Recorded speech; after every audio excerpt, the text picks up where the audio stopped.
Sir आपको कौन सा रूम चाहिए, बेसिक रूम या लग्जरी रूम? बेसिक रूम 1000 रुपए का है, लग्जरी रूम 5000 का है।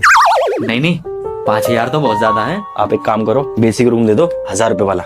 ठीक है सर, आइए मैं आपको आपका बेसिक रूम दिखा देता हूँ। आइए आइए सर, देखिए ये है आपका बेसिक रूम। हाँ ठीक है, सही है।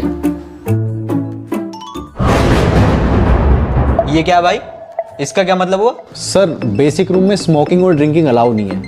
ये हम अपने साथ सिगरेट के डिब्बे और बोतलें लेकर आए हैं, इनका क्या होगा? ऐसे तो हमारी पूरी टिप खराब हो जाएगी। सर फिर उसके लिए तो आपको लग्जरी रूम लेना पड़ेगा। भाई तू लग्जरी रूम ले यार, मुझे कुछ नहीं पता यार, तू लग्जरी रूम ले। ये लो 5000, तुम हमें लग्जरी रूम दे दो। लीजिए सर आपका लग्जरी रूम। कितना खतरनाक वाला काटा इनने। भाई भाई